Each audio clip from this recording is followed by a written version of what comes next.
तशद्दुद तो नहीं हो रहा था। एक जब तक पीसफुल हंगर स्ट्राइक कर रहे थे वांचुक जी, तब तक सब ठीक था। और ये सब चीज़ों के जो भी इश्यूज होते हैं वो सब टेबल पर बैठ के होता है। तो जिस तरीके से अगर आज 15 दिन के बाद उनके साथ में जितने भी बच्चे थे, अगर वो पीसफुल प्रोटेस्ट में थे, हंगर स्ट्राइक में थे, उनकी हालात खराब हो गई, तो गवर्नमेंट ने क्या गलत किया अगर उनको लेके हॉस्पिटल में लेके वहां पर ग्लूकोज भर दिया just to save their lives. तो इन सब चीजों के ऊपर 5,000 लोग सड़क पर आ गए। कांग्रेस का एक माइंड सेट है, वो किसी तरीके से देश में इस टाइप का हालात खराब करना चाहते हैं, बिना सोचे समझे कि उनको ये समझना चाहिए कि ये बॉर्डर स्टेट है, चाइना के साथ हमारा वहाँ बॉर्डर है। अगर इस टाइप की हालात खराब करेंगे तो that will create unnecessary problem. तो ये सब चीज़ों से मैं समझता हूँ इन सब चीज़ों से सॉर्ट आउट नहीं होता है, ये सब चीज़ें टेबल पर बैठ के ही होता है। हम आज वांचुक जी ने खुद भी अब स्टेटमेंट दिया है। पहले तो इनिशिएटिव कराया उन्होंने लोगों को कह करके सड़क पर आ जाओ, अब खुद ही स्टेटमेंट दे रहा है कि भाई किसी तरीके से ये सब चीज़ें मत करो। तो आई डोंट फील कि हम लोगों को इन सब की, उनको ये भी समझना चाहिए लद्दाख के लोगों को सब चीज़ों से कुछ नहीं मिलता है। कश्मीर में 35 साल से ये सब माहौल हुआ, उनसे कुछ नहीं निकलता है। लाइफ बहुत प्रेशियस है, बहुत इंपॉर्टेंट है।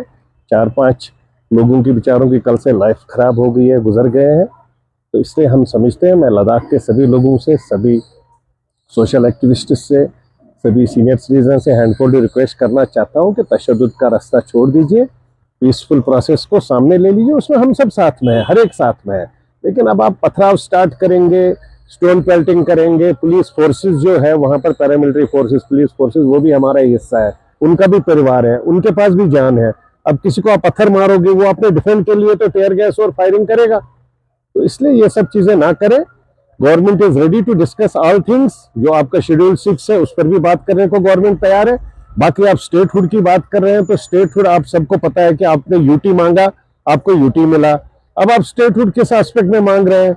पहले आपको लद्दाख हिल काउंसिल दिया गया, लद्दाख हिल काउंसिल के बाद जो अपेक्स कमेटी आपकी, अपेक्स कमेटी लद्दाख को चला रही थी, अब अपेक्स कमेटी के बाद में अब आप कहते हैं स्टेटहुड।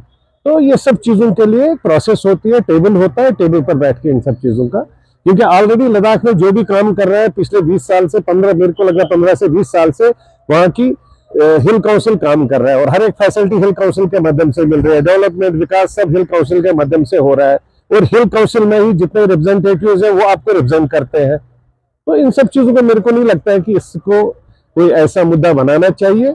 जो आज की डेट में मेरे को लगता है बिहार इलेक्शन से पहले कांग्रेस बहुत कोशिश कर रही है किसी तरीके से देश में इस टाइप की सिचुएशन हो जाए कि उनको मौका मिले बिहार के इलेक्शन, क्योंकि उनके पास एजेंडा कुछ है नहीं बिहार में। तो बिहार के इलेक्शन के लिए ये सब ड्रामा किया जाए। साहब कुछ भी बोल लेते हैं, और मैं नेशनल कॉन्फ्रेंस के स्पोक्स पर्सन थोड़ी ना हूँ। फारूक साहब क्या बोलते हैं, वो नेशनल कॉन्फ्रेंस का स्पोक्स पर्सन बोलेगा। और फारूक साहब को ये भी समझना चाहिए, आज जम्मू कश्मीर और लद्दाख के लोग ये सब चीज जो वो बोलते हैं तशद्दुद के लिए तैयार नहीं है।